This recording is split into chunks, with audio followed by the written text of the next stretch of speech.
నియామకాలని కొత్తగా చేపట్టాలని, అలాగే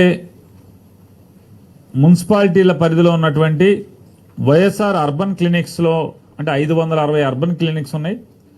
ఈ 560 అర్బన్ క్లినిక్స్లో వివిధ అంటే ఇప్పటికీ ఏఎన్ఎంలు కానీ ఇట్లాంటి పోస్టుల్ని డాక్టర్ కానీ ఇట్లాంటివన్నీ కూడా ఇప్పటికే మంజూరు చేయడం జరిగింది. అందులో డాక్టర్ రాసిన ప్రిస్క్రిప్షన్కి అంటే డాక్టర్ సూచించినటువంటి మందులు ఇవ్వటం కోసం ఫార్మసిస్ట్ ఉద్యోగాలు 560 కొత్తగా ఫార్మసిస్టుల్ని పోస్టుల్ని నియామకం చేసుకుంటాకి నిర్ణయం తీసుకోవడం జరిగింది. వెరసి ఈ 1285 వివిధ కేటగిరీలకు సంబంధించిన ఉద్యోగాలు కానీ ఈ వైఎస్ఆర్ అర్బన్ క్లినిక్స్లో 560 ఫార్మసిస్ట్ పోస్టులు కానీ మొత్తం కలిపి 1845 కొత్త ఉద్యోగాల్ని నియామకం చేయాలని చెప్పని, అలాగే వైద్య విద్యా శాఖలో డైరెక్టర్ ఆఫ్ మెడికల్ ఎడ్యుకేషన్ డిపార్ట్మెంట్లో టీచింగ్ ఫ్యాకల్టీ కానీ నర్సింగ్ పోస్టులు కానీ పారామెడికల్స్ కానీ అన్నీ కలిపి 2190 మందిని కొత్తగా ఉద్యోగాలు నియామకం చేయాలని చెప్పని వెరసి ఈ మొత్తం కలిపి 4035 కొత్త పోస్టుల్ని మంజూరు చేస్తూ రాష్ట్ర మంత్రిమండలి నిర్ణయం తీసుకోవటం. జగన్మోహన్ రెడ్డి గారి ప్రభుత్వం లక్ష్యం వైద్య ఆరోగ్య శాఖలో వివిధ విభాగాల కింద మొత్తంగా వైద్య ఆరోగ్య శాఖలో ఉద్యోగ నియామక లక్ష్యం 41,308 ఉద్యోగాలుగా లక్ష్యంగా ఏర్పాటు చేసుకుని 2019 జూన్ జగన్మోహన్ రెడ్డి గారి ప్రభుత్వం ఏర్పాటైన దగ్గర నుంచి ఈ రోజు వరకు 26,917 కొత్త ఉద్యోగాల్ని వైద్య ఆరోగ్య శాఖలో కానీ వైద్య విద్యలో కానీ నియామకాలు చేపట్టడం జరిగింది. ఇవన్నీ కూడా పర్మనెంట్ పోస్టులని. అలాగే ఈ రోజు నుండి మిగతా 14,391 ఉద్యోగాల్ని నియామక లక్ష్యంగా ఏర్పాటు చేసుకున్నాం. దానిలో భాగంగా 4,035 కొత్త ఉద్యోగాల్ని నియామకం చేసుకుంటాకి ఈరోజు మంత్రిమండలి తీర్మానం చేయడం జరిగింది.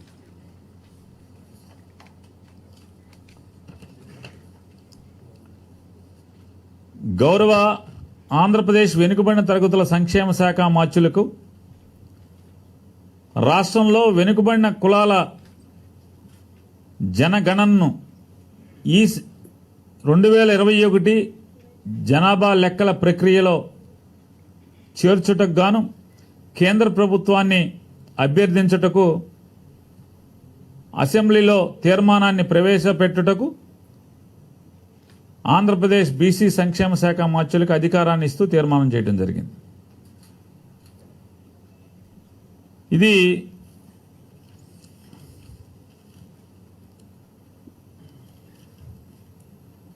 పంతొమ్మిది 1931లో ఒకసారి మాత్రమే 1900 అంటే స్వాతంత్రం వచ్చిన తర్వాత 1931 సంవత్సరంలో మాత్రమే ఈ కుల ప్రాతిపాదికన జనగణన జరిగింది. తర్వాత స్వాతంత్రం 1931 ప్రయర్ టు ఇండిపెండెన్స్. ఈ మనం 47 తర్వాత ఇంతవరకు కూడా కుల ప్రాతిపాదికన జనాభా గణన జరగలేదు. వెనుకబడిన తరగతుల యొక్క వాస్తవికమైనటువంటి కేటాయింపుల కోసం వారి సంక్షేమం గురించి కానీ లేదా వారి అభివృద్ధికి కానీ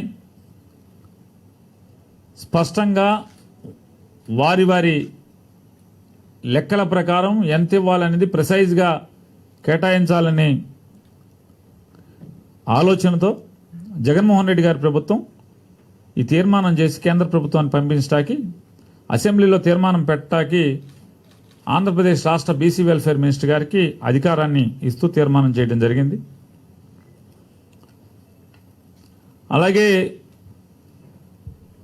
2022 సంవత్సరంలో ఇవ్వాల్సినటువంటి అమలు చేయాల్సినటువంటి అమ్మఒడి కార్యక్రమాన్ని జూన్ 2022 మాసంలో అమలు చేయాలని చెప్పని దానికి కారణం ఏదైతే ఈ పథకం మొదలుపెట్టినప్పుడు జగన్మోహన్ రెడ్డి గారి ప్రభుత్వం రాగానే 2019 జూన్ మాసంలో జగన్మోహన్ రెడ్డి గారి ప్రభుత్వం వచ్చిన తర్వాత 2021 జనవరి 9వ తారీఖున ఈ పథకాన్ని లాంచ్ చేయడం జరిగింది. లాంచ్ చేసిన రోజండి, ఈ పథకాన్ని ప్రారంభించిన రోజే రాష్ట్ర ముఖ్యమంత్రి జగన్మోహన్ రెడ్డి గారు జీవో ఇస్తూ ఆ రోజే చెప్పడం జరిగింది. ఇది మొదటి సంవత్సరం, అంటే మా ప్రభుత్వం వచ్చినటువంటి మొదటి సంవత్సరం కాబట్టి మేము ఎన్నికల్లో ఇచ్చినటువంటి హామీని అమలు చేసుకునే దానికి జనవరి మాసంలో ఈ ఒక్కసారికి మాత్రమే జనవరి మాసంలో ఇస్తున్నాం. ఖచ్చితంగా పిల్లల యొక్క హాజరు 75% చూసుకున్న ఉంటే మాత్రమే ఈ పథకాన్ని అర్హత ఉంటుంది అని చెప్పని 2020 జనవరిలో ఈ పథకాన్ని లాంచ్ చేసినప్పుడు జగన్మోహన్ రెడ్డి గారు నోటి మాటగా చెప్పటం, జీవోగా ఇవ్వటం కూడా జరిగింది. అది ఒకసారి జగన్మోహన్ రెడ్డి గారి మాటల్లో ఆ రోజు, ఎందుకంటే చాలా మంది ఇచ్చిన మాట మర్చిపోయి రకరకాల సర్కస్లు చేసినటువంటి వ్యక్తులు ఇవాళ జగన్మోహన్ రెడ్డి గారి గురించి ఏదేదో మాట్లాడటం చేస్తున్నారు. కాబట్టి వారి బుర్ర సాఫీ అవటం కోసమైనా మరొకసారి వారికి చూపిద్దాం. ఈ బటన్లు ఎవరి దగ్గర ఉన్నాయో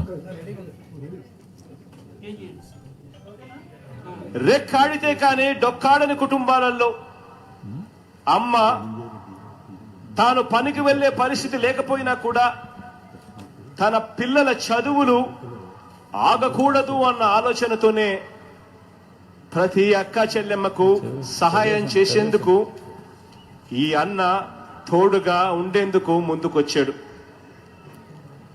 పిల్లల్ని చదివిస్తా ఉన్న ప్రతి తల్లికి ఏటా 15,000 ఇస్తాం. 75% అటెండెన్స్ పిల్లలందరికీ కూడా వచ్చే ఏడాది నుంచి తప్పనిసరి అని మాత్రం ఖచ్చితంగా చెబుతాను. ఈ ఏడాది 75% అటెండెన్స్ మాత్రం మినహాయిస్తా ఉన్నాం. కారణం ఏంటంటే ఈ పథకం ఇప్పుడే ఈ సంవత్సరం పెడతా ఉన్నాము కాబట్టి ఈ పథకం ఒక్కసారి చేతికి అందితే జగనన్న ఉన్నాడు, మన పిల్లల్ని బడికి పంపిస్తే 75% అటెండెన్స్ ఉంటే ఆ అన్న ఖచ్చితంగా సంవత్సరానికి 15,000 ఇస్తాడు అన్న నమ్మకం ఆ అక్క చెల్లెమ్మలకు కలగాలి. కాబట్టి ఈ సంవత్సరం 75% అటెండెన్స్ లేకపోయినా కూడా పర్వాలేదు, రేపు సంవత్సరం మాత్రం ఖచ్చితంగా 75% అటెండెన్స్ ఉండేట్టుగా చర్యలు తీసుకోమని అడుగుతా ఉన్నా. అమ్మఒడి స్కీమ్ కూడా the GO that has been issued, the spirit of the Ammavadi also, we have linked it to attendance. మనము అధికారంలోకి వచ్చిన వెంటనే 2020 జనవరిలో we launched this scheme. 2019 June మన గవర్నమెంట్ ఫామ్ అయింది. 2020 జనవరిలో we launched Ammavodi scheme. Unfortunately 2020 జనవరిలో మనం అమ్మఒడి స్కీమ్ లాంచ్ చేసిన వెంటనే బై మార్చ్ 25th నాటికి కోవిడ్ స్టార్ట్ అయింది. So with in 2 months it self, January, February and March, with in 2-3 months కూడా తిరక్క మునిపే, 2-3 నెలలు కూడా పూర్తి కాకమునిపే, 3 నెలలు కూడా పూర్తి కాకమునిపే schools were forced to shut down.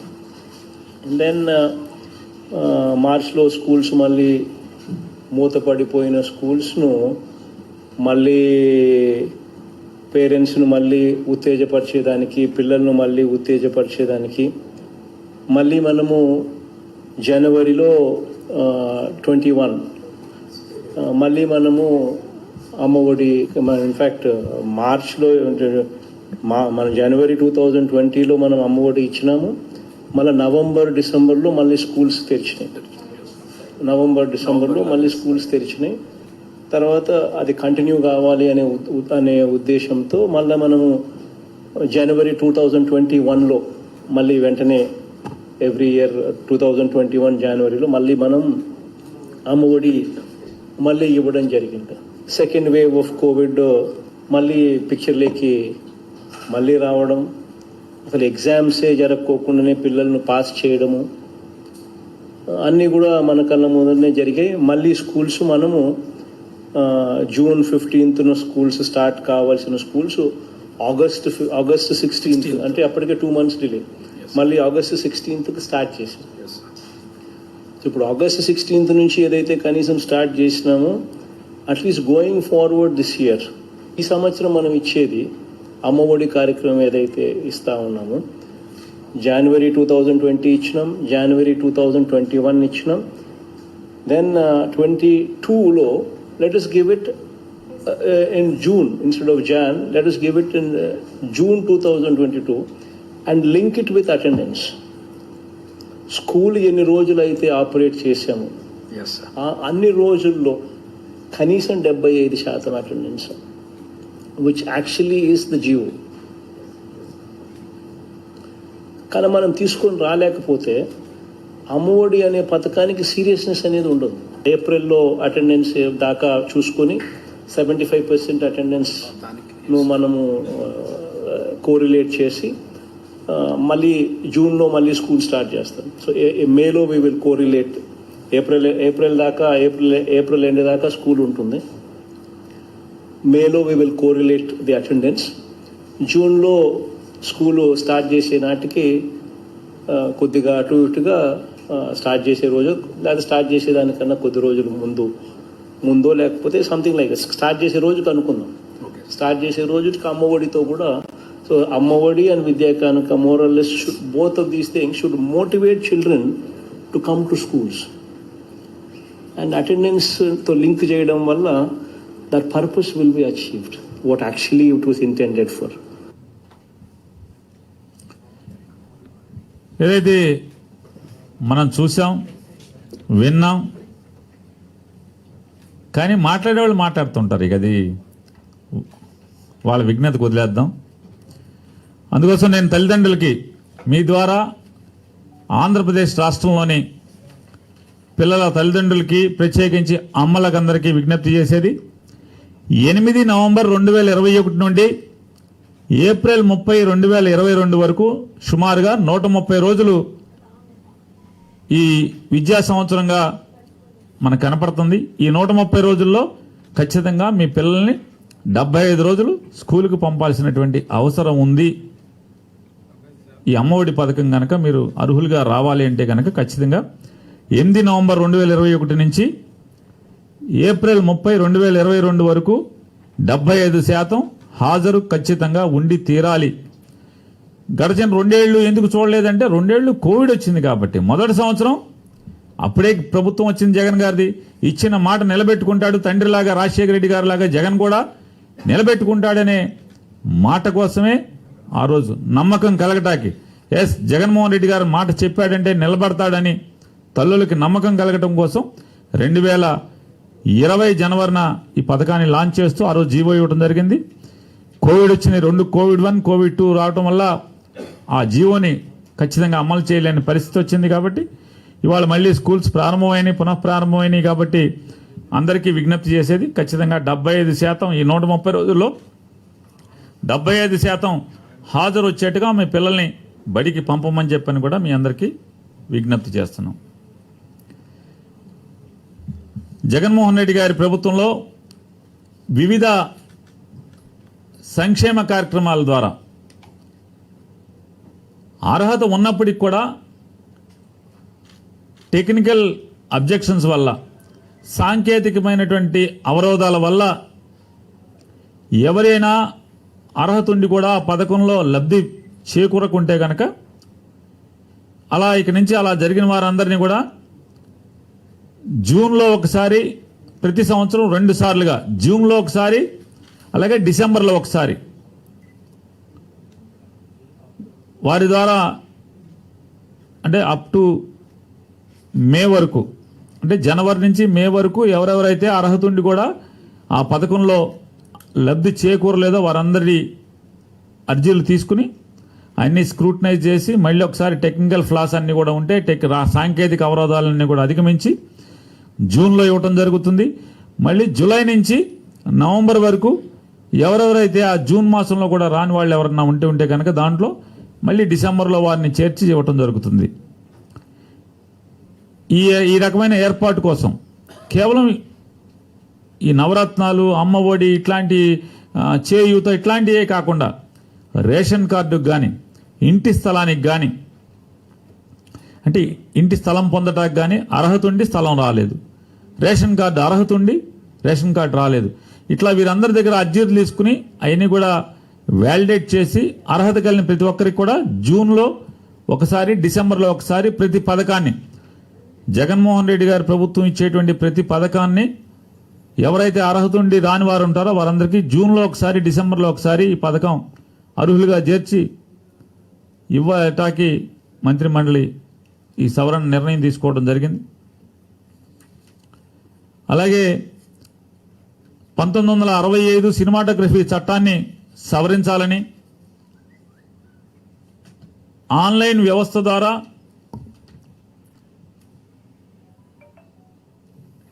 Ticketing పద్ధతి ప్రవేశపెట్టాలని, ఈ ఆన్లైన్ టికెటింగ్ ప్రవేశపెట్టే వ్యవస్థ Andhra Pradesh film development and television development corporation వారి ఆధ్వర్యంలో నిర్వహించేందుకు మంత్రిమండలి తీర్మానం చేయడం జరిగింది.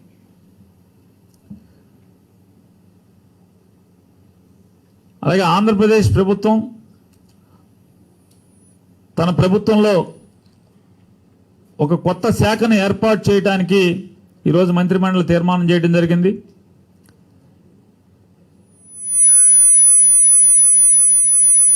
Economically weaker sections welfare department, దాని పేరు ఈడబ్ల్యూఎస్ వెల్ఫేర్ డిపార్ట్మెంట్.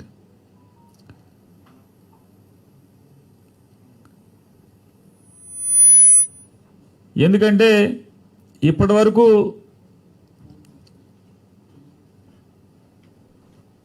ముందుగా సోషల్ వెల్ఫేర్ డిపార్ట్మెంట్ ఏర్పాటైంది, తర్వాత BC welfare department, tribal welfare, తర్వాత బీసీ వెల్ఫేర్, మైనార్టీ వెల్ఫేర్, ఒక్కొక్క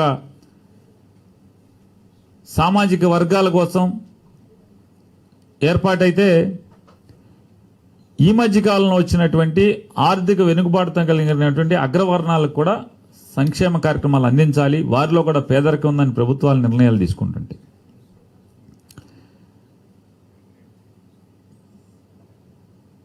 ఈ అగ్రవర్ణాల్ని సంక్షేమ కార్యక్రమాలు అమలు చేసేదాన్ని మెచ్చుకోవాల్సింది పోయి వాళ్ళకి ఇంజక్షన్లు చేసే కార్యక్రమం, సూదులు పెట్టి గిల్లే కార్యక్రమం, గోళ్లు బాగా పెంచుకుని గోకే కార్యక్రమం. మీరు బ్రాహ్మలు అయి ఉంటే దేవస్థానంలో ఎండోమెంట్స్ డిపార్ట్మెంట్లో మిమ్మల్ని కలవటువంటి గుడ్డబ్బులన్నీ కూడా బ్రాహ్మణ కార్పొరేషన్కి వాడేస్తున్నారని, ఈలోపుగా వారి మనకు అన్యాయంగా దేవుడి డబ్బులు ముట్టుకోకపోయినా సరే ముట్టుకున్నామని నింద వస్తుందని ఎవరో ఒక ఆయన అధికారి గబగబా దాన్ని ఏం చేద్దాం మరి మిగతా కార్పొరేషన్లతో పాటుగా బీసీ కార్పొరేషన్ అంటే బ్రాహ్మణులను బీసీలో కలుపుతారా అని చెప్పి ఇంకోటి గెలుతూ ఉంటాడు. ఏదో ఒకటి బ్రాహ్మణులకు సంక్షేమం అందుతుందనేటువంటి ఆనందపడేటువంటి తత్వం పోయింది. ఎంతసేపు విషం జిమ్మే కార్యక్రమం. అట్లాగే అగ్రవర్ణాల్లోని క్షత్రియులను కానీ, కమ్మలను కానీ, కాపులను కానీ, రెడ్లను కానీ, ఇలాంటి అనేక అగ్రవర్ణాలని కార్పొరేషన్లు ఏర్పాటు చేసి వాళ్ళని ఎక్కడ కలపాలంటే బీసీలు అంటే మమ్మల్ని బీసీ కలుపుతారని ఒక ఆయన అంటాడు, ఒక ఆయన సాంఘిక మమ్మల్ని ఎస్సీల్లో కలుపుతారని ఒక ఆయన అంటాడు, లేకపోతే మమ్మల్ని వాళ్ళని తెచ్చి మమ్మల్ని కలుపుతారని. అసలు ఎవడెవడో ఇదంతా ఒకే మాట్లాడేవాడంటే ఒకే మైకులో రకరకాల మాటలు. ఇదంతా చెరువు గట్టు మీద చెరువు మీద పెద్ద బంగ్లా కట్టేసి అక్కడ మైకులు పడేసి ఎవడికాడు వచ్చి గంటకు ఒకడు వాగి వెళ్ళిపోతుంటాడు. ఈడు మాగిందని ఆడికి సంబంధం ఉండదు, ఆడి వాగిందని ఈడికి సంబంధం ఉండదు. ఇట్లాంటి క్షుద్రశక్తుల కోసం, చేతబడులు చేసేవాళ్ళ కోసం, తప్పుడు మాటల్ని ప్రజల్లోకి ప్రచారం తీసుకెళ్లేదానికి వీళ్ళ నోళ్లు మూయించడం కోసం ఈడబ్ల్యూఎస్ వెల్ఫేర్ డిపార్ట్మెంట్ అనే దాన్ని ప్రభుత్వం నిర్ణయం తీసుకుని ఏర్పాటు చేయడం జరుగుతుంది. అలాగే ఆంధ్రప్రదేశ్ రాష్ట్రంలో ఉన్నటువంటి జైనులందరికీ కూడా ఒక కార్పొరేషన్ వారి సంక్షేమం కోసం, జైనుల కులస్తుల్లో, జైన మతస్థుల్లోనే పేదవారి సంక్షేమం కోసం జైన్ కార్పొరేషన్ ఏర్పాటు చేయాలని, అలాగే సిక్ కార్పొరేషన్ ఏర్పాటు చేయాలి. సిక్కులు ఆంధ్రప్రదేశ్ రాష్ట్రంలో ఉన్నటువంటి సిక్కుల్లో పేదవారి కోసం, వారి సంక్షేమం కోసం సిక్ కార్పొరేషన్ ఏర్పాటు చేయాలని నిర్ణయం తీసుకునే క్రమంలో మంత్రివర్గంలో ముఖ్యమంత్రి గారి దృష్టికి ఒక సంఘటన కూడా తీసుకొచ్చారు. సరే, వీరిలో అందరిలో కూడా వెలమల్లో కొప్పు వెలమ కాకుండా ఓసీ వెలమ కూడా ఉన్నారు. పద్మ వెలమని, ఆది వెలమని ఇట్లాంటి ఓసీ వెలమ ఉన్నారు. వారు ఎందులో లేకుండా ఉన్నారు. వారి గురించి కూడా మీరు ఇప్పటికే బీసీ వెల్ఫేర్ డిపార్ట్మెంట్కి ఎండార్స్మెంట్ ఇచ్చారు. దీన్ని కొత్త కార్పొరేషన్ ఏర్పాటు చేయటమా లేకపోతే దేంట్లోనే కలపటమా స్టడీ ఎగ్జామిన్ చేయమని. దాన్ని అలాగే ఉండిపోయిందంటే ఇమీడియట్గా వారికి కూడా వెలమలకు కూడా, ఆది వెలమ, పద్మ వెలమలకు కూడా వాళ్ళలో ఉన్న పేదరికాన్ని పట్టించుకునే దానికి, పేదరికంలో ఉన్నటువంటి వారి సంక్షేమం కోసం కూడా దానికి కూడా తొందరలో కేబినెట్కి తీసుకురమ్మని కూడా ముఖ్యమంత్రి గారు ఆదేశాలు ఇవ్వటం జరిగింది. అట్లాగే ప్రతి సంవత్సరం నవంబర్ 1వ తారీఖున వైఎస్ఆర్ జీవన సాఫల్యత పురస్కారాలని, అలాగే వైఎస్ఆర్ సాఫల్యత పురస్కారాలని అందించాలని చెప్పని, ఎవరైతే రాష్ట్ర అభ్యున్నతి కోసం, ప్రజాభ్యున్నతి కోసం, సాంస్కృతిక అభ్యున్నతి కోసం పనిచేసేటువంటి సంస్థలు ఉంటాయో ఆ సంస్థల్ని, 8 సంస్థల్ని, అలాగే వ్యవసాయం కోసం, వ్యవసాయ అభివృద్ధి కోసం, వ్యవసాయంలోని మెళుకుల కోసం పనిచేసేటువంటి అభ్యుదయ రైతులకి ఒక కేటగిరీగాను, కళలు, సంస్కృతి ఈ రెండిట్లో అవిరళ సేవలు కృషి చేసినటువంటి, అందించినటువంటి వారికి, అలాగే సాహిత్యంలో కృషి చేసిన వారికి, జర్నలిజంలో కృషి చేసిన వారికి, మరియు వైద్య ఆరోగ్యంలో కృషి చేసిన వారికి, అంటే మొత్తంగా వైఎస్ఆర్ జీవిత సాఫల్య అవార్డులు 29, వైఎస్ఆర్ సాఫల్య పురస్కారాలు 30 మందికి ప్రతి సంవత్సరం ఆంధ్రప్రదేశ్ రాష్ట్ర అవతరణ దినోత్సవం రోజున జరపాలి అని చెప్పని మంత్రిమండలి ఈరోజు నిర్ణయించడం జరిగింది.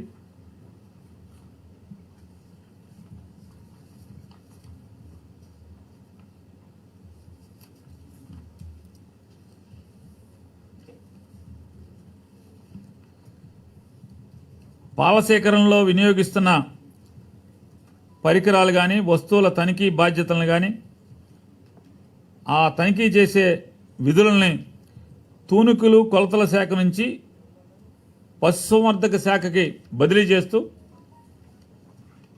మంత్రిమండలి తీర్మానం చేయడం జరిగింది.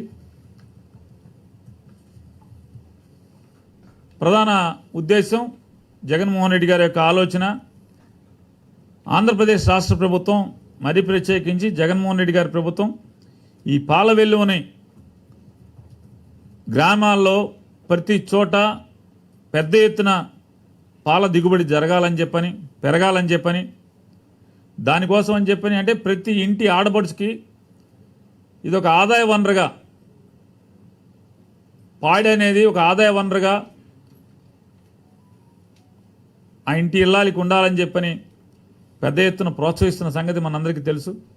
దానిలో భాగంగా వారు ఈ పాలు పోసేటువంటి రైతులు ఎవరు కూడా మోసపోకుండా ఉంటాకి దాన్ని పశుసంవర్ధక శాఖ ద్వారా చూసేదానికి, నియంత్రించేదానికి నిర్ణయం చేయడం జరిగింది. అలాగే మావోయిస్టు మరియు వారితో పాటు మరికొన్ని సంస్థల్ని మరొక సంవత్సర కాలం పాటు నిషేధిస్తూ మంత్రిమండలి తీర్మానం చేయడం జరిగింది. తూర్పుగోదావరి జిల్లా పి గన్నవరంలో కొత్త అగ్నిమాపక కేంద్రాన్ని ఏర్పాటు చేయడానికి రాష్ట్ర మంత్రిమండలి తీర్మానం చేయడం జరిగింది. తూర్పుగోదావరి జిల్లా పి గన్నవరంలో కొత్తగా ఏర్పాటయ్యేటువంటి ఈ అగ్నిమాపక కేంద్రం దానిలో పనిచేయడం కోసం కొత్తగా 19 మంది ఉద్యోగస్తుల నియామకం చేయడానికి కూడా మంత్రిమండలి తీర్మానం చేయడం జరిగింది. ఇది పి గన్నవరంలో ఏర్పాటు చేయటానికి ముఖ్యమంత్రి గారి యొక్క సూచన మేరకు అక్కడ గెయిల్ కానీ ఆయిల్ కానీ ఎక్స్ప్లోర్ చేయడానికి పెద్ద ఎత్తున యాక్టివిటీ జరుగుతున్నప్పుడు ఏదైనా యాక్సిడెంట్ జరిగితే ఆ దగ్గరలో ఈ అగ్నిమాపక వాహకాలు లేకపోవటం, మనుషులు లేకపోవటం అనేది ఆయన తన పాదయాత్రలో విన్నటువంటి జ్ఞప్తికి తెచ్చుకొని ఇమీడియట్గా మంజూరు చేయమని అధికారులకు చెప్పి దాని క్యాబినెట్ తీసుకొచ్చి ఈరోజు మంజూరు చేయించడం జరిగింది.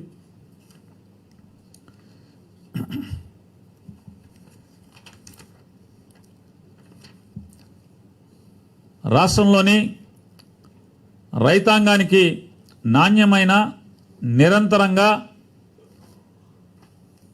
పగటిపూట 9 గంటల కరెంటు సరఫరా కోసం ప్రభుత్వం అనేక కార్యక్రమాలను చేపడుతూ ఇప్పటికే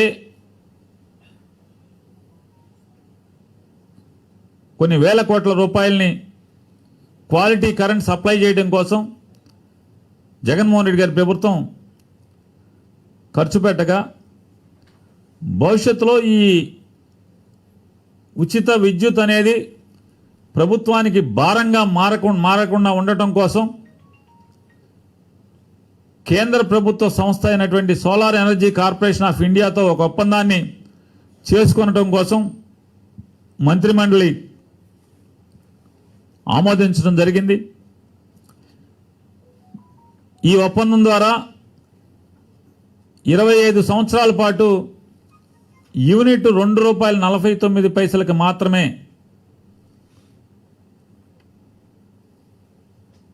కొనుగోలు చేసేలాగా ఒప్పందం చేసుకోవటం, ఏడాదికి 7,000 మెగావాట్ల సోలార్ విద్యుత్తును కొనుగోలు చేయడం ద్వారా సుమారుగా 4,000 కోట్ల రూపాయలు సాలీనా భారాన్ని తగ్గించుకునేటువంటి ప్రయత్నం, తద్వారా ఆంధ్రప్రదేశ్ రాష్ట్ర ప్రభుత్వానికి రైతు సంక్షేమమైనటువంటి ఈ గొప్ప కార్యక్రమాన్ని నాడు రాజశేఖర రెడ్డి గారు మొదలుపెట్టినటువంటి గొప్ప కార్యక్రమం నిరాటంకంగా నిర్విఘ్నంగా కొనసాగడానికి సంపూర్ణ అవకాశానికి మార్గం సుగమవుతుందనేది మీ అందరికీ తెలియజేస్తూ, విశాఖ జిల్లా భీమిలి మండలం కొత్తవలసలో విశాఖ శారదా పీఠానికి 15 ఎకరాల భూమిని కేటాయిస్తూ తీర్మానం చేయడం జరిగింది. సంస్కృత పాఠశాల వేద విద్య అభ్యాసానికి ఏర్పాటు చేయుచున్నటువంటి శారదా పీఠానికి ఈ భూమి హైందవ సాంప్రదాయాన్ని కొనసాగించడానికి వారు చేస్తున్న కార్యక్రమానికి ప్రోత్సాహకరంగా ఈ భూమిని ఇవ్వటం జరుగుతుంది. అనంతపురం జిల్లా రాప్తాడు మండలం బొమ్మపర్తి గ్రామంలో జయలక్ష్మి నరసింహశాస్త్రి గుండ్లూరు ట్రస్టుకు 17 ఎకరాల 49 సెంట్ల భూమిని కేటాయిస్తూ నిర్ణయించడం జరిగింది. ఈ అనంతపురం జిల్లాలో కూడా వేద పాఠశాల మరియు సంస్కృత పాఠశాల ఏర్పాటుకు ఇది సుగమం అవుతుంది. అలాగే నగరి నియోజకవర్గం నగరి ఏరియాలో ఈ నగరి ఏరియా ఆసుపత్రి కోసం కావలసినటువంటి ప్రభుత్వ భూమి మార్పిడికి కేబినెట్ ఆమోదం తెలియజేయడం జరిగింది. కర్నూలు జిల్లా సిల్వర్ జూబ్లీ కళాశాలకు కర్నూలు మండలం దిన్నెదేవరపాడులో క్లస్టర్ యూనివర్సిటీ ఏర్పాటుకు 50 ఎకరాల ప్రభుత్వ భూమి బదలాయింపునకు రాష్ట్ర ప్రభుత్వం ఆమోదించడం జరిగింది. కృష్ణా జిల్లా నూజివీడు మండలం కేంద్రంలో కేంద్రీయ విశ్వవిద్యాలయం ఏర్పాటుకు 7 ఎకరాల భూమిని విద్యాశాఖకు బదిలీ చేస్తూ కేబినెట్ ఆమోదం తెలియజేయడం జరిగింది. వాసవి కన్యకా పరమేశ్వరి చౌల్ట్రీలు అంటే సత్రాలు, అన్నదాన సత్రాల నిర్వహణను దేవాదాయ శాఖ నుంచి తిరిగి వారికే అప్పగించే నిర్ణయానికి కేబినెట్ ఆమోదం తెలియజేయడం జరిగింది. ఈ నిర్ణయాన్ని రాష్ట్ర వ్యాప్తంగా ఉన్నటువంటి ఆర్య వైశ్య సామాజిక వర్గం యొక్క వినతి మేరకు వారికే వారి ద్వారా వారి నిర్వహణలో వారి నిధులచే నిర్వహించబడుతున్నటువంటి కార్యక్రమాలన్నీ వారికే అప్పగించాలని నిర్ణయం చేయడం జరిగింది. జగన్మోహన్ రెడ్డి గారు తన పాదయాత్రలో ఆర్యవైశ్య సంఘ పెద్దలు జగన్మోహన్ రెడ్డి గారిని ఖచ్చితంగా మేమంతా ఆర్యవైశ్యులందరం కూడా మీ తండ్రి రాజశేఖర రెడ్డి గారికి అండగా ఉన్నట్టే మీకు కూడా ఉంటాం, మా కోరిక ఇది తీర్చండి, రాబోయేది మనందరి ప్రభుత్వమే కాబట్టి వచ్చిన తర్వాత మేమందరం తలో చేయి వేసుకుని నడిపేటువంటి వాసవి కన్యకా పరమేశ్వరి చౌల్ట్రీలు కానీ అన్నదాన సత్రాలు ఎక్కడెక్కడ ఉన్నాయో ఆర్యవైశ్య సంఘాల ద్వారా నిర్వహించేటువంటి సత్రాలన్నింటినీ కూడా మా సంస్థలకి అప్పచెప్పండి ప్రభుత్వం నుంచి అని చెప్పని వారు అడిగారు. అప్పుడు జగన్మోహన్ రెడ్డి గారు చెప్పారు. దాని కొరకనే మళ్ళీ తిరిగి వాసవి కన్యకా పరమేశ్వరి అమ్మవారి అన్నదాన సత్రాలు కానీ మిగతా అన్ని ట్రస్టులని వారి ద్వారా నడిపేటువంటి ట్రస్టులని కూడా వారికి అప్పగిస్తూ తీర్మానం చేయడం జరిగింది. ఆంధ్రప్రదేశ్ రాష్ట్రంలో పర్యాటక రంగ విస్తరణకు జగన్మోహన్ రెడ్డి గారి ప్రభుత్వం కీలకమైన నిర్ణయాలు తీసుకోవడం జరిగింది. చిత్తూరు జిల్లా పేరూరు, విశాఖపట్నం జిల్లా భీమిలి మండలం అన్నవరంలోను, కడప జిల్లా గండికోటలోను, చిత్తూరు జిల్లా హార్సీ హిల్స్లోను, తూర్పుగోదావరి జిల్లా పిచ్చుకలంకలో మొత్తంగా రాష్ట్రంలోని 5 ప్రాంతాల్లో లగ్జరీ రిసార్ట్ల నిర్మాణానికి భూమి అప్పగిస్తూ కేబినెట్ ఆమోదం తెలియజేయడం జరిగింది. ఇవన్నీ కూడా టూరిజం డిపార్ట్మెంట్కి వెంటనే మళ్ళీ దీంట్లో భూతత్వాలు ఎతకబాకండి. స్నేహితుల్ని నా వెల్ విషర్స్ కొంతమందికి చెప్తున్నాను. అనంతపురం జిల్లా పెనుగొండలో ఇస్కాన్ చారిటీస్ ఆధ్వర్యంలో జ్ఞానగిరి లక్ష్మీ నృసింహస్వామి దేవాలయం పాద ప్రాంతంలో ఆధ్యాత్మిక కేంద్రం ఏర్పాటుకు భూమి కేటాయిస్తూ కేబినెట్ ఆమోదం తెలియజేయడం జరిగింది. ఇది జరిగేటువంటి ఇక్కడ ఆధ్యాత్మిక కేంద్రం ఇస్కాన్ వారి ఆధ్వర్యంలో నిర్వహణ జరుగుతుంది.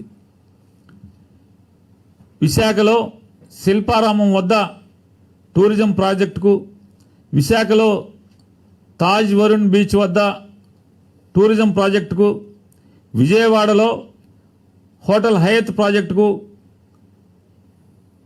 పర్మిషన్లు ఇస్తూ కేబినెట్ ఆమోదం తెలియజేస్తూ టూరిజం పాలసీలో భాగంగా వారికి పలు రాయితీలని వర్తింపు చేయాలని కూడా నిర్ణయం చేయడం జరిగింది.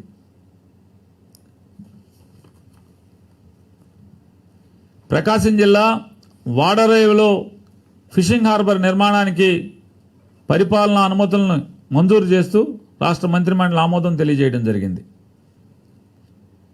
విశాఖపట్నం మధురవాడలో అదానీ ఎంటర్ప్రైజెస్ ఆధ్వర్యంలో 2000 మెగావాట్ల data centre park, business park, skill development యూనివర్సిటీలకు 130 ఎకరాలను కేటాయిస్తూ కేంద్ర కేబినెట్ ఆమోదం తెలియజేయడం జరిగింది.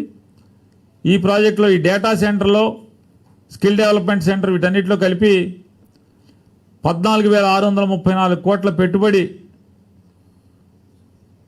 రాబోతుందని, ప్రత్యక్షంగా 24,990 మందికి ఉద్యోగ అవకాశాలు కలగబోతున్నాయి అనేది మీ ద్వారా రాష్ట్ర ప్రజలకు తెలియజేస్తూ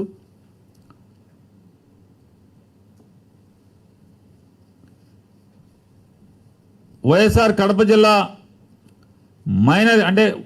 వైఎస్ఆర్ కడప జిల్లాలోని పలు మైనర్ ఇరిగేషన్ ట్యాంకులకు జిఎన్ఎస్ఎస్ నుంచి హెచ్ఎన్ఎస్ఎస్ నుంచి లిఫ్ట్ ఇరిగేషన్ల ద్వారా ఆ చెరువులు నింపేటువంటి ఏర్పాట్లకు కేబినెట్ ఆమోదం తెలియజేయడం జరిగింది.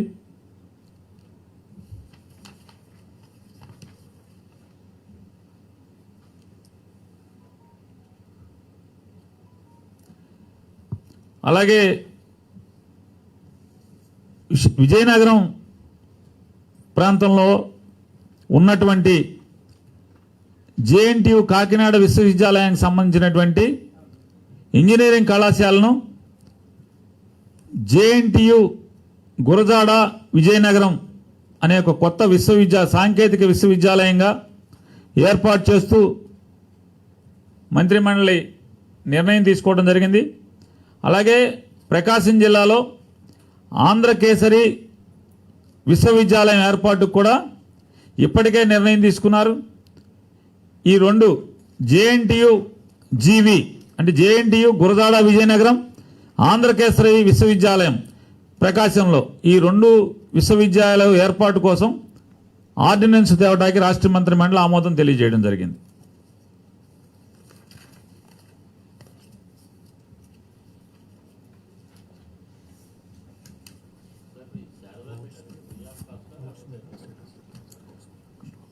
ఏం సార్?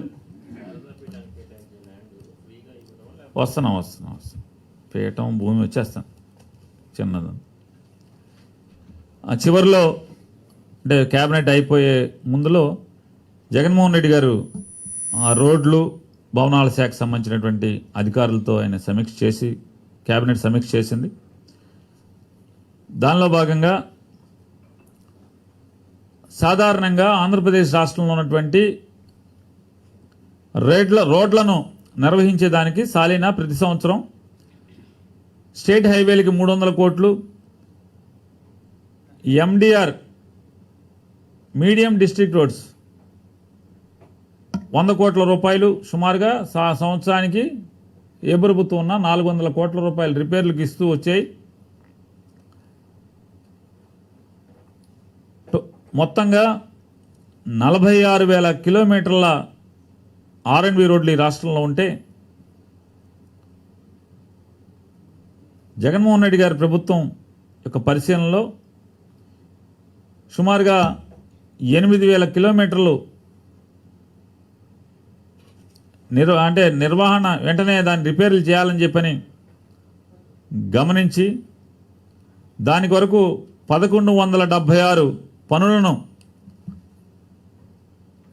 2,205 కోట్ల రూపాయలతో మంజూరు చేస్తూ ఇప్పటికే 40% పనులకు అంటే ఈ 1,176 పనుల్లో 40% పనులు టెండర్లు కూడా పూర్తి చేసుకుని పనులు రాయలసీమలో ఇప్పటికే పనులు మొదలుపెట్టడం జరిగింది. ఎందుకంటే కోస్తాలో కన్నా రాయలసీమలో ఈసారి ఇక్కడ పడినంత వర్షాలు అక్కడ తక్కువగా ఉన్నాయి, ఇక్కడ ఎక్కువగా పడుతున్నాయి కోస్తాలో. అందుకోసం మళ్ళీ మనకు నవంబర్లో కోస్తాలో తుఫాన్లు వచ్చేటువంటి అవకాశం కూడా ఉంది. కాబట్టి నవంబర్ ఎండింగ్ నుంచి ఆంధ్రప్రదేశ్లో రోడ్ రిపేర్ వర్క్లన్నీ కూడా శరవేగంగా పనులు మొదలవుతాయి. అలాగే మరొక 60% ఈ 1,176లో మిగతా 60% పనులకి నవంబర్ 15వ తారీఖు లోపు టెండర్లు పూర్తి చేయాలని చెప్పని, ఆ టెండర్లు పిలవాలని చెప్పని, అలాగే నవంబర్ మాసాంతం లోపు ఏజెన్సీలను ఫిక్స్ చేసి డిసెంబర్ నుంచి మే ఎండింగ్ లోపు ఈ మొత్తం 1,100 చిల్లర రోడ్లను సంపూర్ణంగా మరమ్మతు చేసి ప్రజలకు సౌకర్యంగా ఏర్పాటు చేయాలని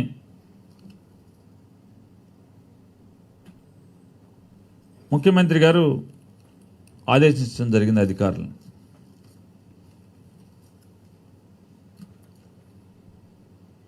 శారదాపేట ఏంటి సార్? డబ్బులకే సార్, కాస్ట్ ఉంది. చిన్నజీయర్ స్వామి గారికి ఇచ్చింత ఆయనతో సమానం. మళ్ళీ ఒక స్వామీజీ గారిని ఒక రకంగా, ఇంకో స్వామీజీ గారిని ఒక రకంగా చూడకూడదు కదా.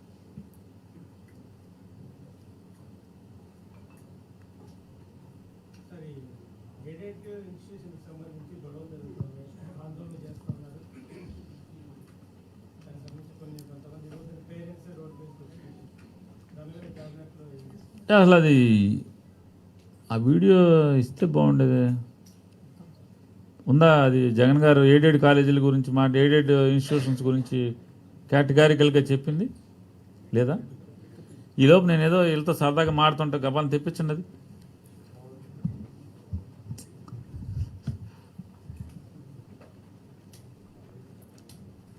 జగన్మోహన్ రెడ్డి గారు ఏం చెప్పారంటే, మా ప్రభుత్వం చట్టం అంటే మేము ఇచ్చిన జీవో ఏం చెప్తుంది,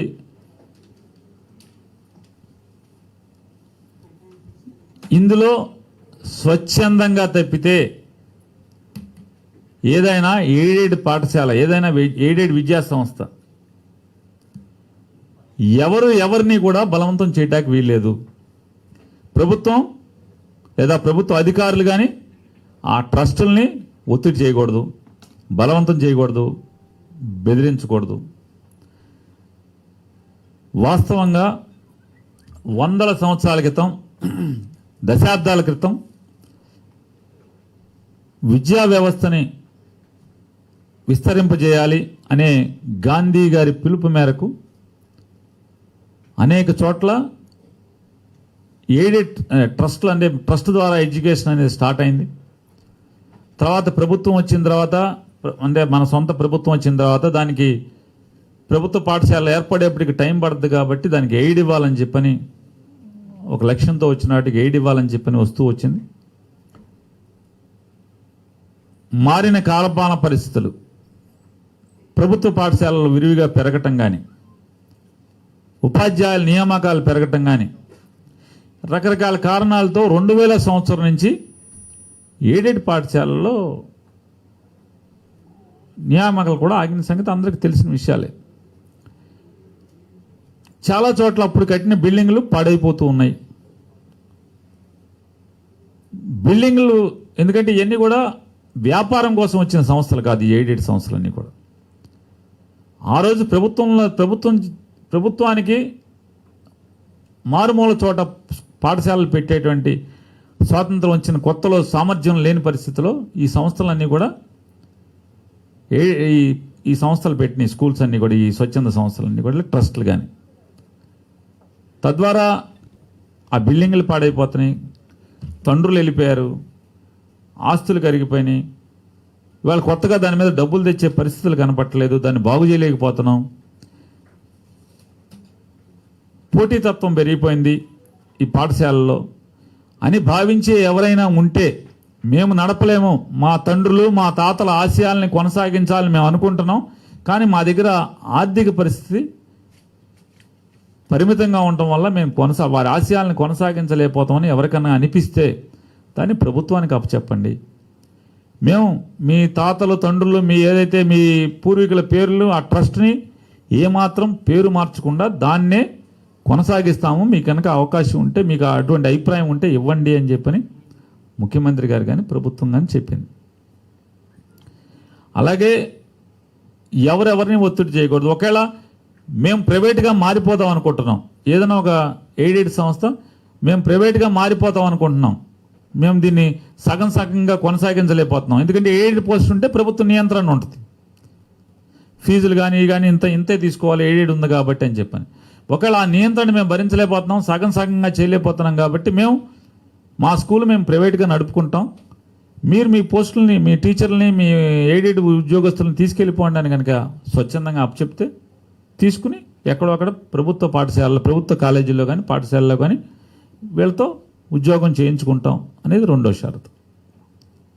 ఇందులో ఇంకా మూసేయమని ఎవడ అడిగారు మమ్మల్ని, మాకు ఇచ్చేయమని అడగలేదు కదా.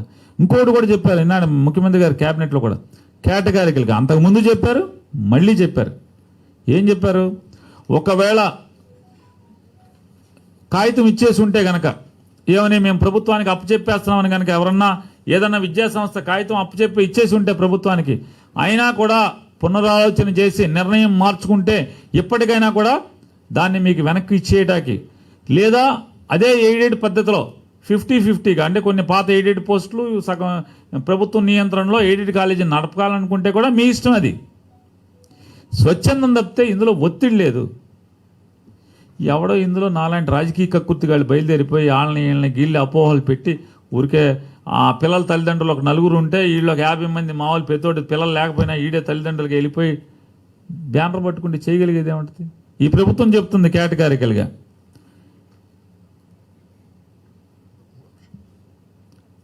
చెప్పేశాను సార్, అది చెప్పాను. అంటే ప్రభుత్వ నియంత్రణలో ఎయిడెడ్ పాఠశాలగా ఎయిడెడ్ సంస్థగా కొనసాగించాలన్నా మీ ఇష్టం, లేదు టీచర్లు మనకు అప్పచెప్పి ప్రైవేట్గా కొనసాగించాలన్నా మీ ఇష్టం. ఐచ్ఛికం ఇది. లేదు బాబు సంస్థనే నడపలేకపోతున్నాం, సున్నాలు వేయలేకపోతున్నాం, మొత్తం మీరే తీసుకుని మా తండ్రులు తాతల పేర్లు కానీ సంస్థ కానీ పేర్లు మార్చకుండా నడిపితే నడుపుకోండి అని చెప్పని ఈ మూడో చాయిస్ తప్పితే అసలు బలవంతం లేదని చెప్తున్నాను. ఎందుకు మూసేయాల్సిన అవసరం ఉంది? సార్ ఇక్కడ 2 ఆరోపణలు చేస్తా ఉన్నారు. ఒకటి, విలువైనటువంటి అంటే ప్రైమరీ ఉన్నటువంటి విద్యా సంస్థలు చాలా ఉన్నాయి, వాటి మీద ప్రభుత్వం కన్ను వేసి ఈ విధంగా చేస్తుంది ఒక ఆరోపణ. నెక్స్ట్ 50% సెంట్రల్ గవర్నమెంట్ వీళ్ళకు శాలరీస్ ఇస్తా ఉంది కాబట్టి 50% మాత్రమే గవర్నమెంట్ ఇస్తా ఉంది కాబట్టి గవర్నమెంట్ స్టేట్ గవర్నమెంట్ ఒకటే నిర్ణయం తీసుకోవడం ఏమిటి అనేది ఒక ఆరోపణ. అంటే ఎవరు తీసుకోవాలంటారు మీరు చెప్పేది? ఏం చెప్పడం కాదు సార్, వాళ్ళు చేసే ఆరోపణ. ఏమండి జాండీస్ వచ్చినవాడికి మొత్తం అంతా కూడా ఇల్లుగా కనపడుతుంది. మీకు నాకు జాండీస్ వచ్చిందనుకోండి, మనకంతా అసలు మొత్తం జయరాజు గారు నల్ల సొక్క వేసుకున్నా కూడా పసుపు సొక్క వేసుకుంటున్నాడు ఏంటి అనిపిస్తుంది అంతే. ఎవరు మాట్లాడేది, శుద్ధులు చెప్పేది ఎవరు? ఎవరి సార్? ఎవరు సార్? జనార్దన్ గారి గురించి కాదు, బయట మాట్లాడి జనార్దన్ గారు చెవులోకి చెప్పాడు చూడండి ఆ సారు. రెండు ఎయిడెడ్లో నియామకాలు ఆపిన సార్ ఎవరు? కాస్త సిగ్గు, శరం, చీము, నెత్తురు ఒంట్లో ఇవన్నీ ఉంటే ఈ మాటలు ఏంది మన కర్మ? ఇప్పుడు మేము ఆరోపణ అంటే ఏం అసలు బాబు నేను నాకు వద్దే, నీకు స్వచ్ఛందంగా ఇస్తే రా తీసుకుంటాం అని చెప్తుంటే అసలు ఒత్తిడి లేదు, బలవంతం లేదంటే ఇంకేం నాకు అర్థం కావట్లేదు. ఎలా నమ్మించాలో ఈ గోబల్స్ ప్రచారాన్ని? అసలు గోబల్ ఉంటే అసలు మామూలు సిగ్గుతో చచ్చిపోయాడు. అసలు నా దేవేంద్ర బాబు అసలు మామూలుగా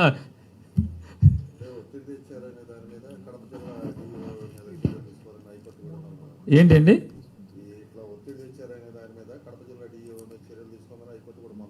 సార్? నాదొక మాట అండి, ఇందులో రకరకాల సంస్థల్లో కూడా వర్గాలు ఉంటాయి. ఒక వర్గం ఇదంటే రెండో వారు అందులో ఒకడు వెళ్ళి పిటిషన్ వేయచ్చు ట్రస్టుల్లో. ప్రభుత్వానికి సంబంధం లేదని చెప్తుంటే అసలు ప్రభుత్వానికి సంబంధం లేదండి. ఐచ్ఛికం 3 రకాలని చెప్తున్నాం, మీ ఇష్టం. అసలు దీంట్లో అప్పుడు కూడా ఏ చెప్తారు దాని మీద పాదయాత్ర చేస్తున్నా అంటే ఏమున్నాయో అని లెక్కెడతాకి వెళ్తున్నాడు. చంద్రబాబు నాయుడు గారు బాతులాగా నడుస్తూ వెళ్తానేమో మామూలుగా జనార్దోరణకి వెళ్తాడు, జగన్మోహన్ రెడ్డి గారు వెళ్తేనో కన్నులు వేస్తానో అయ్యేస్తాకి వెళ్తాడా? ఏంటి పాపం ఇదంతా? 100కి 100% చెప్తున్నాం. నోటితో మాట్లాడి నొసలతో ఎక్కిచ్చే రకం జగన్మోహన్ రెడ్డి గారు కాదు, చంద్రబాబు నాయుడు ఆ రకం. ఏదైనా చెప్పదలుచుకున్నది స్ట్రైట్గా చెప్తాడు ఆయన. నాలాంటి వాళ్ళు ఏమన్నా అట్టకాదు ఇట్ట అన్నా సరే సాలేరు వాగరా బాబు, అలా కాదు ఇది వాస్తవం చెబుదాం, తప్పే ఉంది. జనం రిసీవ్ చేసుకుంటే చేసుకుంటారు, లేదు మనం చెప్పదలుచుకున్నది చెప్దాం అని దమ్ముగా చెప్తాడు. ఆయన చెప్పేది, జగన్మోహన్ రెడ్డి గారు చెప్పేది ఒకటి, మా తాతలు వారసత్వాన్ని వాళ్ళ ఆశయాల్ని కొనసాగించాలనుకుంటున్నాం, కానీ మా దగ్గర స్తోమత లేదు కాబట్టి మొత్తాన్ని ప్రభుత్వానికి అప్పచెప్తాం, మా పూర్వీకుల ఆశయాల్ని కొనసాగించండి, పేరు మార్చకుండా, ఐచ్ఛికం, వారిష్టం. 2, లేదు మేము సగంగా చేయలేకపోతున్నాం, పోస్టులు మీరు పట్టుకుపోండి, మేము ప్రైవేట్గా దీన్ని నడుపుకుంటాం. 2, 3, లేదండి యాజ్ డీజ్గానే ప్రభుత్వ నియంత్రణలో ఎయిడెడ్ పాఠశాలని ఎయిడెడ్ కళాశాలను నడుపుకుంటాం. మీ ఇష్టం అది, ఎవరికేం అవసరం బలవంతం ఇవన్నీ. సార్ చెప్పండి. రాలేదండి పిఆర్సీ ఆల్రెడీ ఉద్యోగస్తులు చర్చలు జరుగుతున్నాయి, అందరూ వాళ్ళకి ఏదో సమావేశం అయ్యి ఉన్నాయి, రోజు కలుస్తున్నారు. వాళ్ళు ముఖ్యమంత్రి గారు సంఘాల వాళ్ళు మాట్లాడుకుంటున్నారు. దానికి లేదుగా అసలు మనం అంటే అక్కడేం మాట్లాడతారో ఏం చేయాలో ఇవన్నీ ముందే ఇదంతా అనుకోండి. పాత ప్రభుత్వం అయితే చీఫ్ సెక్రటరీకి ఈ మాట్లాడని రాసి ఇచ్చేస్తారు, అవతల సంఘాల వాళ్ళకి ఇవి ఒప్పుకోండి మీరు అని చెప్పని ముందే చెప్పుకుంటారు కాబట్టి ఇవన్నీ మాట్లాడుకుంటారు. అదేం లేదు, స్వేచ్ఛగా వాళ్ళు మాట్లాడతారు. ఇందులో అన్ని డిపార్ట్మెంట్ చీఫ్ సెక్రటరీ గారి నేతృత్వంలో అన్ని డిపార్ట్మెంట్స్ ఉంటారు. అందరూ కలిసి వీళ్ళు కలిసి కంబైన్డ్గా ఏకాభిప్రాయానికి వచ్చిందని ముఖ్యమంత్రి గారిని కలుస్తారు. ఢిల్లీలో కంప్లైంట్స్ తిరుపతి తీసుకున్న తర్వాత గంజాయి దాని మీద పెద్ద ఎత్తున ఆరోపణలు చేయడం వాటి మీద ఏంటి గంజాయి ఆరోపణలు ఏంటి నాకు అర్థం కాలేదు. ఏంటి గంజాయి ఏంటని? గంజాయి సాగు ఎక్కువగా జరుగుతూ ఉంది, ఎక్కడ? ట్రైబల్ ఏరియా ఎక్కువ చేస్తున్నారని చెప్పి కొంతమంది ఏ ట్రైబల్ ఏరియా? అదేంటి సార్? విశాఖ ఏజెన్సీలో గంజాయి సాగు జరుగుతుంది, ఇక్కడ ఎక్కువ పట్టుకుంటున్నారు, కేసులన్నీ కూడా ఇక్కడే పట్టుకుంటున్నారు అని చెప్పి ఇతర రాష్ట్రాల వాళ్ళు కూడా ఆరోపిస్తున్నారు. ఎవరు? గంటాసీని గారు చెప్పాడా? ఇతర రాష్ట్రాల ఐపీఎస్ కూడా ప్రెస్ మీట్లు చెప్పారు. ఏది అయ్యన్న పాత్రుడు గంటాసీని గారు చెప్పాడా? నల్గొండ ఎస్పీ గారు చెప్పాడు. ఏమని చెప్పాడు? ఏపీ నుంచి ఆంధ్రప్రదేశ్ నుంచే మిగిలిన రాష్ట్రాలు కూడా చేయాలని, తెలంగాణ కూడా వస్తుందని చెప్పారు సార్ మన ప్రెస్ మీట్లో. ఓహో, హైదరాబాద్లో డ్రగ్స్ ఎక్కడి నుంచి వస్తున్నాడు చెప్పలేదు రంగనాథ్. హైదరాబాద్ నిండా డ్రగ్స్ ఉన్నాయని చెప్పని రోజు మీ టీవీలో ఇట్లా వేస్తున్నారు కదా.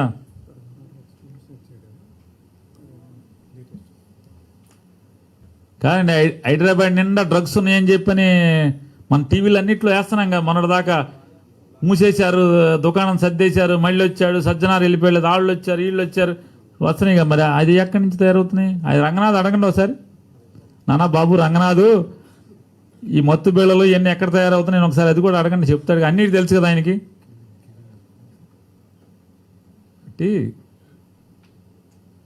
సాక్షాత్తు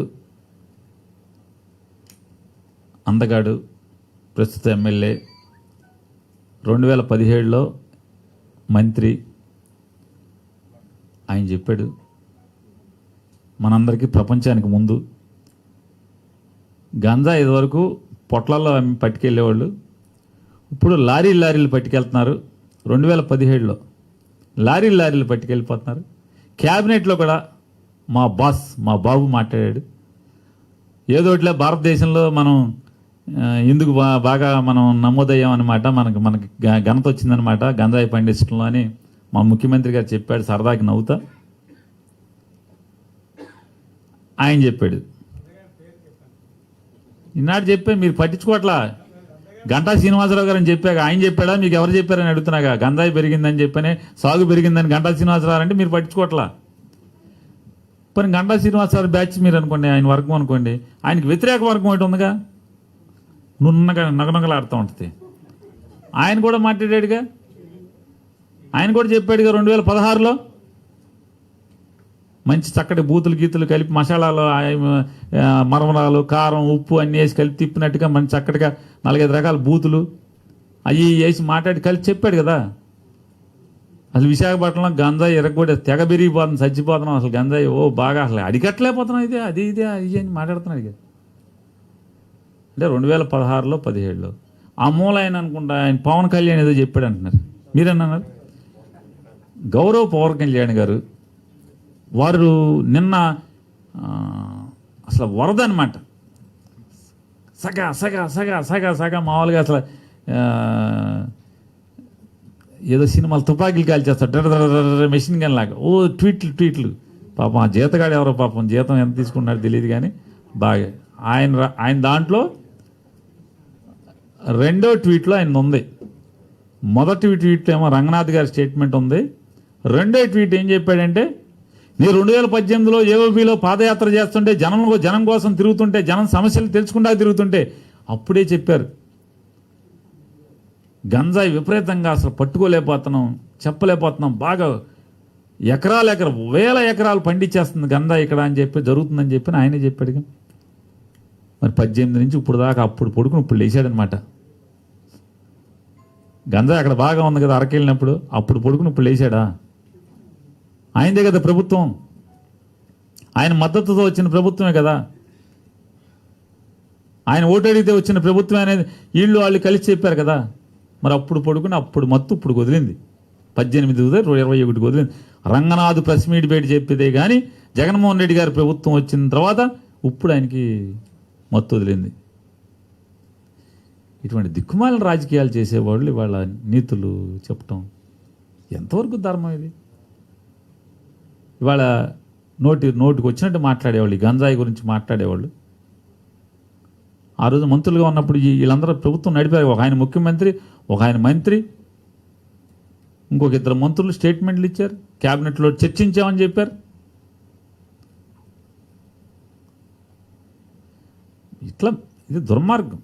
ఆ రోజు వీళ్ళు బాగా వ్యాపారాన్ని ప్రోత్సహించారు.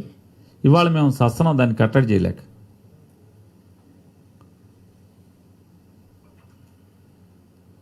ఎకనామిక్ టైమ్స్లో ఒక వీడియో ఉంది, కావాలంటే మీకు పంపిస్తాను, చూసుకోండి ఎవరన్నా.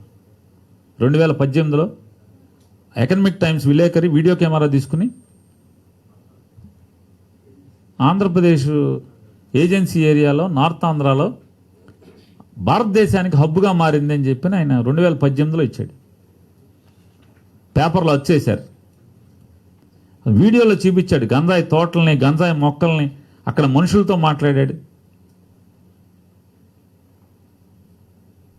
ఎక్కడికి తీసుకెళ్తున్నారు వీళ్ళు? ఎవరు వీళ్ళు? వీళ్ళ విలువలేంటి? వీళ్ళ మాట్లాడేది వాళ్ళు అంత పచ్చిగా. మా దురదృష్టం వాళ్ళతో, అవతల ప్రత్యర్థులు అటువంటి వాళ్ళతో రాజకీయాలు చేయటం. మీ అందరి దురదృష్టం వాళ్ళ దగ్గర, అంటే వాళ్ళ ప్రభుత్వంలో అట్టా జరిగి మళ్ళీ వాళ్ళు అట్టా మాట్లాడటం, వాళ్ళని మనం చూసి రావటం, రికార్డు చేయటం, అది దాన్ని బయట జనాలకు రాయటం, వాడు చెప్పింది వాగింది రాయటం, ఇదంతా మనందరి దురదృష్టం.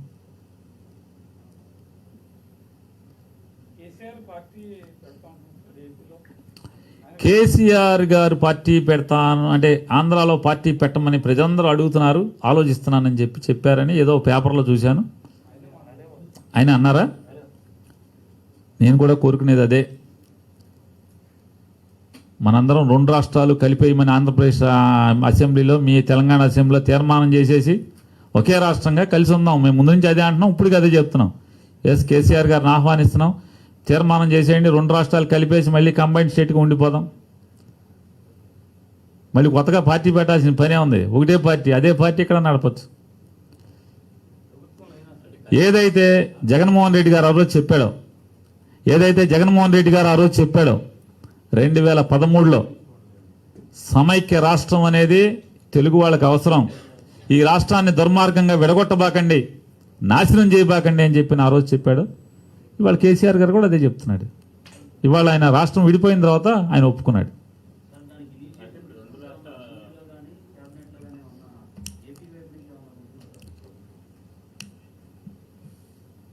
ముందుగా నన్ను ఆ చివరి ఆయన పేర్లు చెప్తుంటే బాధపడిపోతున్నారు. ఈడేంటి అసలు మన పేర్లు చెబుతాడేంటి అని చెప్పని. మా ఊరు ఆయన ఉన్నాడు ఆ చివర. ఆయన ఏమన్నాడు, ముందుగా మీరు ఇనిషియేటివ్ తీసుకుంటారని. ముందు టీకి పిలిచింది ఎవరు? ఆయన పిలిచాడు మా ఊరైనా.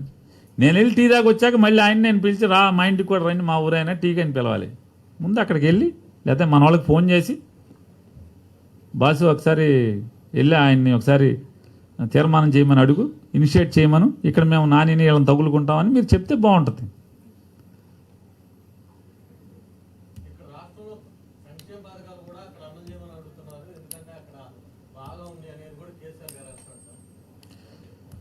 ఒకసారి బండి సంజయ్ గారి దగ్గరను ఇంకా ఎవరి దగ్గరన్నా మైక్ పెడితే అని చెప్తారు, ఏది ఎక్కడ బాగా జరుగుతున్నాయి ఏంటి అన్ని జరుగుతూ ఉంటాయి. ఇవన్నీ ఎవరికి వాళ్ళది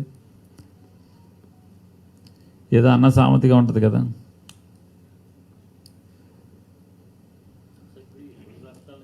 ఊరంతా పల్లకీల మాత, ఇంటో ఈగల మాత అని అట్లా ఉంటా ఉంటుంది. ఇవన్నీ మామూలే.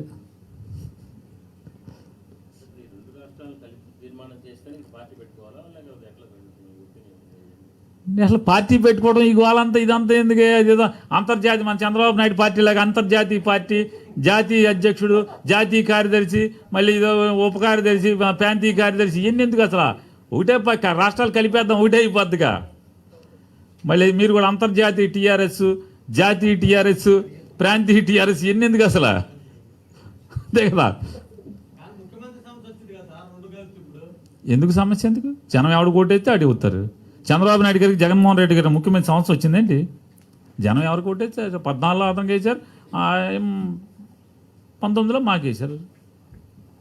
సమస్య ఏమొచ్చింది? ఏమండి తప్పే ఉంది? విలేకరులు పెరిగినప్పుడు నాయకులు పెరగకూడదు ఏంటి?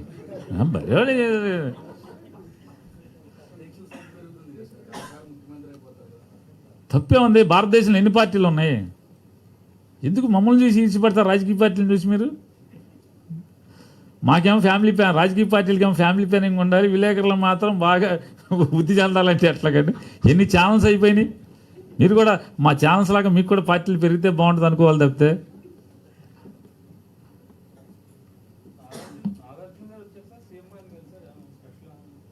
ప్రశ్నలే ఉండదు. అంత సాదానే, రజనేం లేదా? సినిమా పరిశ్రమ కానీ వాళ్ళిద్దరు స్నేహితులు, వెల్ విషర్స్ కూర్చుంటే అంతకుమించి ఏంటి? సినిమాది ఉంటే నన్ను కావాల్సిందే, సినిమాది కాదు.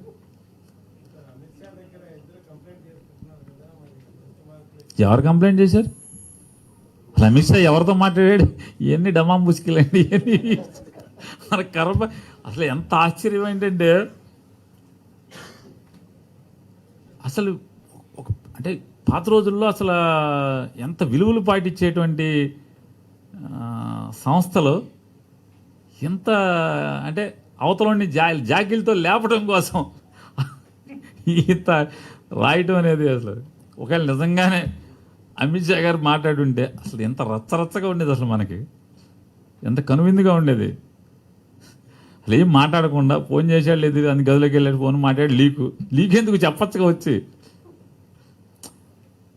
శనివారం నాడు వెళ్తా అని చెప్పాడు కదా, అమిత్ షాతో ఫోన్ మాట్లాడాడు, ఆయన లీక్ ఎందుకు అసలు? నేను అమిత్ షా గారితో మాట్లాడాను, అమిత్ షా గారు నాతో ఇది మాట్లాడాడు. మళ్ళీ ఢిల్లీ వెళ్ళి వచ్చిన తర్వాత ఇప్పుడే బయటకు వచ్చి ఇప్పుడే నాకు అమిత్ షా గారు ఫోన్ చేసి చాలా బాధపడ్డాను, నువ్వు వచ్చి ఎప్పుడు నేను కలవలేకపోవటం అనేది నా దౌర్భాగ్యం, అక్కడికి నేను పడతా లేస్తా పరిగెత్తుకుంటూ వచ్చాను, నీకు పని ఉండి వెళ్ళిపోయావని చెప్పారు, మళ్ళీ ఎప్పుడు వస్తావో ఎదురు చూస్తుంటానని చెప్పని నాకు ఫోన్ చేశాను. ఒక మాట చెప్తే సరిపోయేది కదా, లీకులు ఎందుకు దానికి? ఇవన్నీ అసలు వింత వింత రాజకీయాలు అసలు ఆంధ్రప్రదేశ్ రాష్ట్రంలో ప్రస్తుతం మనం చూస్తున్నది. ఉండొచ్చు అనుకుంటున్నాం, ఎందుకంటే మనకి అంటే మీరు నేను అందరం కలిసి తిరిగేవాళ్ళం కదా, 6 నెలల్లోపు జరగాల్సిందే కదా. ఆ డేట్లు మీరు లెక్కెట్టేసే ఉన్నారు. పెద్ద ఇది ఉంది, దాని గురించి జరుగుతుంది, తొందరలోనే ఉంటుంది. ఎట్లా 6 monthsలోపు ఖచ్చితంగా జరగాలి కదా. థ్యాంక్ యూ అండి. అలాగా అంటే నవ్వద్దు. ఆయన అడిగాడు, కానీ ఎవరిని అడగాలో వాళ్ళని అడగాలి మీరు. ఎవరు అన్నీ చెప్తే ఆయన ముఖ్యమంత్రులు ఎందుకు అవుతారు? అన్నీ చెప్తారు, కొన్ని చెప్తారు, ఏది కావాలో అది చెప్తారు. ఏముంటుంది ఇవన్నీ. ఇప్పుడు మీకు ఎప్పుడు ట్రాన్స్ఫర్ అని ఆయన చెప్తాడా? ఇన్పుట్ హెడ్డా ఆయన ఏమంటారు? ఇన్పుట్ హెడ్ అనా? ఇన్పుట్ ఎడిటర్ మీకు ఎప్పుడు ట్రాన్స్ఫర్ చెబుతాడండి? ఆయన చేసినప్పుడు మీరు వెళ్తాం అంతే. ఉంటాను.